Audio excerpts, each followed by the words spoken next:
I had let my body go so bad, and I was actively gaining, and I was gaining fast. I gained 100 pounds in a year. I could no longer fit in my car, but I was still driving, and I have a C-section on the top of my stomach, a C-section scar that's 6 years old, and the steering wheel was irritating that part of my stomach so bad that it didn't, I don't want to say it opened, but like the skin had a lot of irritation, and I ended up getting an infection, and I ended up with sepsis, and I ended up in the hospital for a week. Alrighty, welcome back to the channel. Thank you so much for clicking on today's video. Today we're going to be talking about Caitlyn, or more popularly on TikTok, 599 to Damn She's Fine. So as you can probably guess by her screen name, she used to be close to 600 pounds. Now that is used to be because she's actually lost like 40 to 50 pounds on Zepbound, which is a GLP-1 medication similar to, you know, the Ozempics and everything like that. Now, Caitlyn has been on social media for a while, but she recently kind of started documenting her weight loss journey, and like she posts videos of her cooking and stuff like that. And as she does these videos, she does a lot of like Q&As, kind of answering people's questions.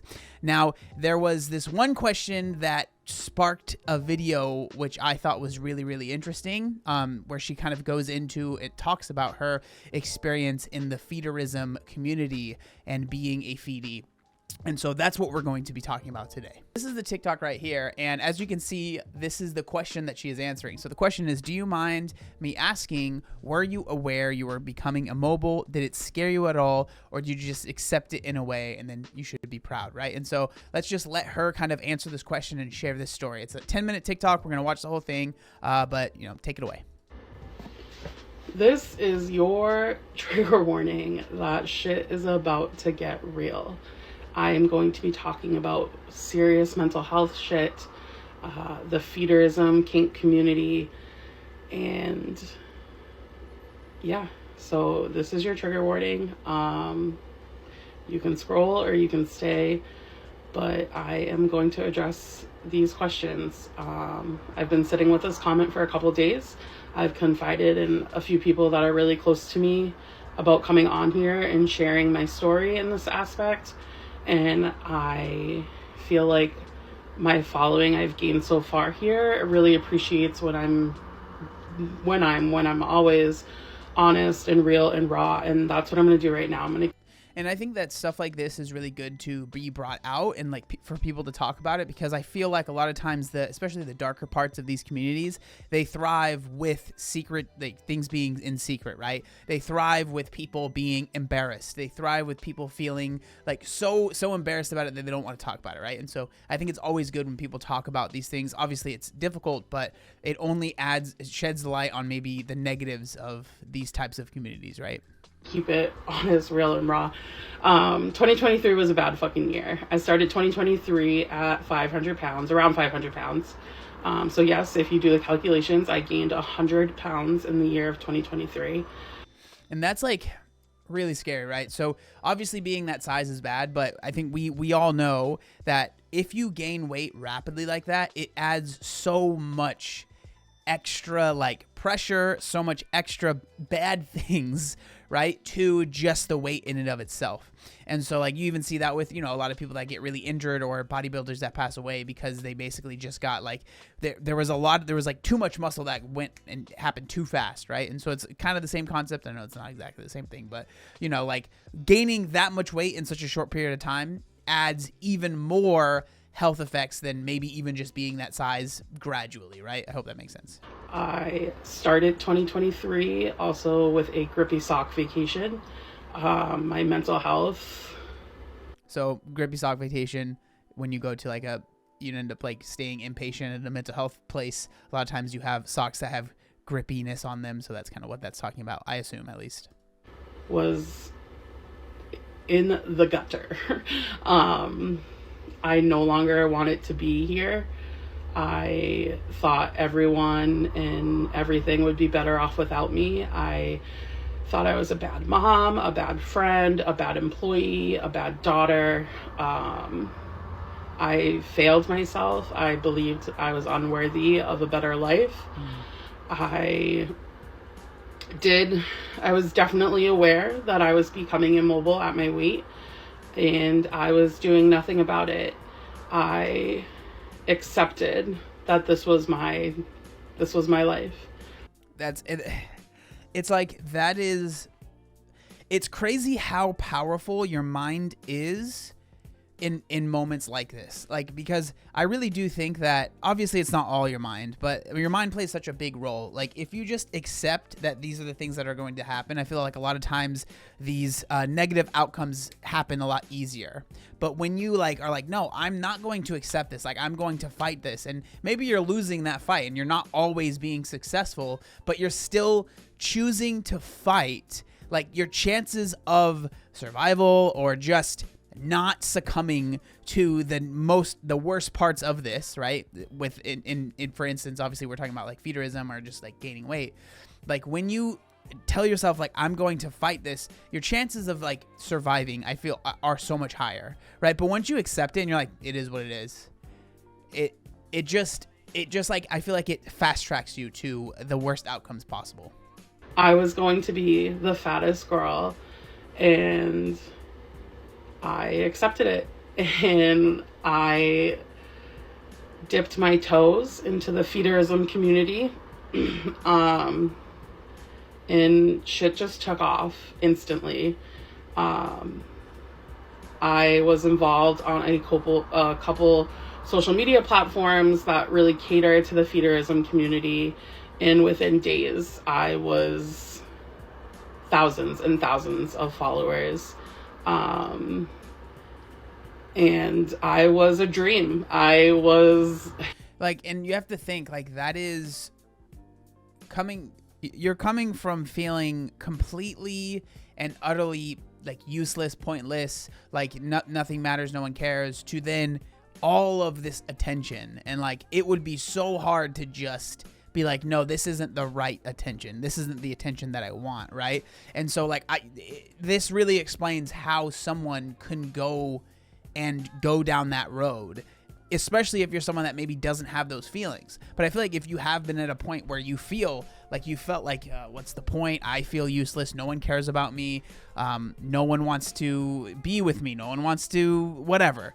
To then get all that attention, it would be very hard to just say, no, this isn't the right attention, right? Huge and fat as fuck, and I was also attractive. And I mean, you can tell me I'm fat, you can tell me I'm a whale, you can call me a piggy, but at the end of the day, I'm still cute. And I feel like that was a little rare in that community. So people jumped onto me and were really drawn to me in that community, and it really fucked with me hard, and I began actively gaining. It's addicting, right? It's addicting, that attention. And I can speak to this from someone that is, let's be real, right? I'm a content creator. I'm addicted to attention. That's just the truth. Like, maybe that's wrong for me to say, but like, of course, like I understand that dopamine hit and like how intoxicating it can be.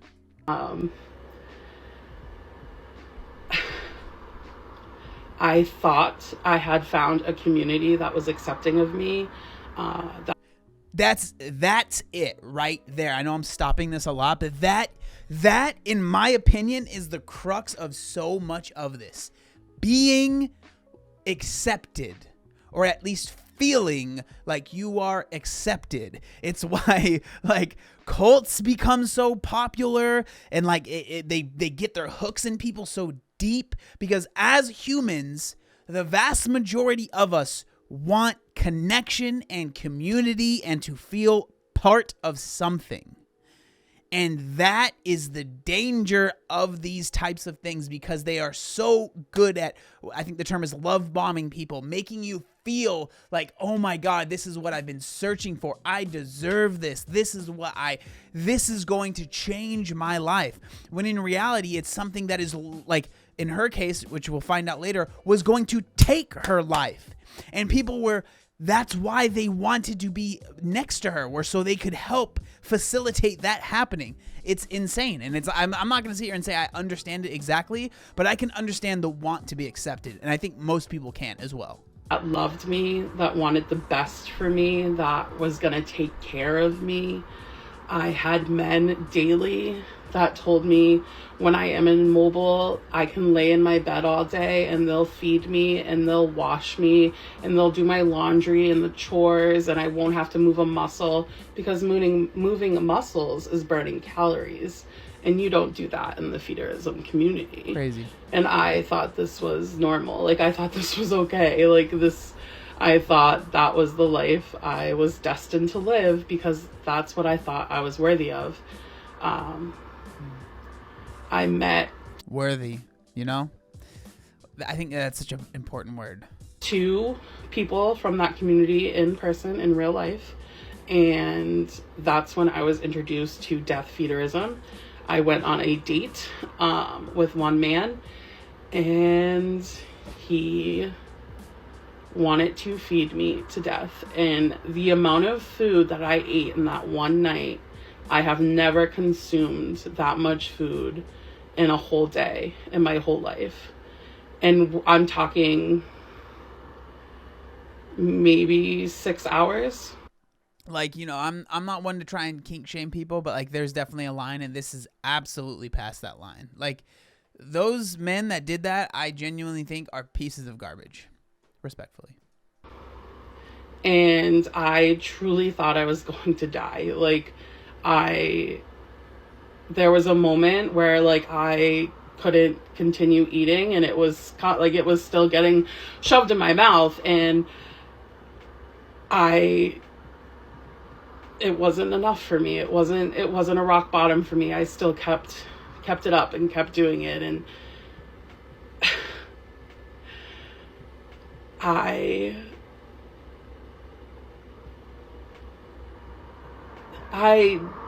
truly believed that was the best my life was going to get. It's like that's just all you feel worthy for, right? Like that's what you deserve. Like, when you have such low self-esteem, the amount of things that you'll do or let people do to you, the bar gets lower and lower and lower. I began making a lot of money because of the community. A lot of people are like, how did you afford to eat like that? When I shared in a previous video how I would eat multiple fast food places a day, order takeout every single night, get multiple meals every time I ordered food somewhere. It wasn't coming out of my pocket. I was getting money sent to me, Cash App, DoorDash, gift cards, PayPal, Venmo, on the daily, all day long. And like 90% of the time, that's all it was a transaction. Once in a while, someone would be like, hey, I'll send you this, but you need to send me a picture of you eating it, or you need to send me a video of you eating, or you need to send me a picture of the receipt so I can see how much you ordered. But again, like, that was 10% of the time. 90% of the time, these guys were just getting off knowing that they were filling my stomach. Crazy. I loved it. I did. I craved it. I loved the attention. And it's like, now that I've come to, I realize I wasn't wanted and loved for the right reasons. I wasn't... Exactly. I was being completely sexualized, completely fetishized. And the end goal was death. Like, they wanted to feed me to immobile to the point, like, wanted me to be on oxygen, wanted me to not be able to get out of my bed, wanted me to not be able to use the bathroom on my own. And like, holy shit.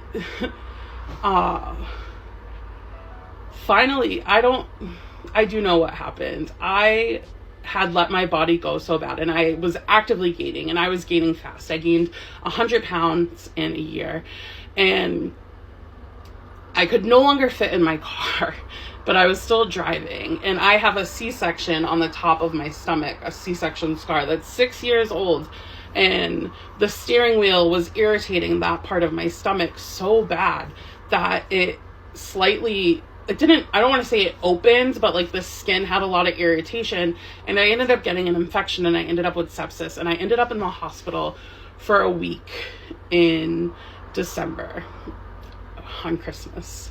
I spent Christmas in the hospital. because I had completely let go of myself. Backtrack just a little bit. I had stopped posting on my spicy site and stopped posting in the Feederism community and on all my social media platforms promoting my spicy site and into the Feederism community in November. And that's like a huge, if you like having a community and having people that are willing to pay for stuff and making money off this stuff, I'm sure it was really hard to want to pull back from that. And even like it's hard if you're not someone that's ever maybe had like a social media following that has helped you make money or whatever. But it is incredibly difficult to have like what a lot of people would consider a golden goose and let it go. But a lot of times, and I say this, I've said this before in videos, like sometimes that might be the best thing to do. That might be the healthiest option, right? But like when you just feel like, what else am I going to do? It's really hard to take that step back, right? Like, I get flashes of like Amberlyn Reed. A lot of people say that, right? And I've said that before. Like if the goal really is to save your life and to, lose weight and keep it off and, literally save your life, that might be what you have to do. But again, it just adds to what's already hard, which is losing weight. You're adding this other thing, which is your money and your livelihood is connected to that thing. And so I really do give a lot of props to Caitlyn for being able to, get rid of that golden goose, even though it was probably very difficult to do. But I was still actively gaining. And so December, I was in the hospital. And that was just a really big eye opener for me. And January 1st, I decided I am worthy of a better life. I am worthy of true love. I am worthy of loving myself. I'm enough and I'm worth it. And on January 25th, I deactivated the spicy site. I deleted all of my platforms promoting myself into the Feederism community, and I deleted my profile on the social media platform that caters to the Feederism community. January 1st, I took back my life. January 25th, I meant fucking business. Let's go. And there's no going back. I'm only moving forward here on out. I know this video is a lot. I don't want my page to become everything about Feederism. That's in my past. If you have questions, I'll decide if I want to answer them if I want to. But I just want it to be open and real and let you know that's where my life went. And this is now where my life is going. So, yeah. So that's obviously the whole video. I just thought it was really interesting. Obviously I think it's, regardless, like with those communities, I'm sure it's always really scary to, I don't want to say like speak out against them, but share an experience that was obviously not very good. And like, it wasn't something that was enjoyable. I don't know. Feederism is weird. Like I've talked about it before, and I feel like I don't really know exactly where I sit. Like, I don't think that there can be ways for it to be like okay and like quote unquote healthy and both people consenting and deciding to do it. But once it gets to a point of like what we've described here, obviously I feel like that's too far and that shouldn't be, allowed. Like there's really, I don't know. It's tough.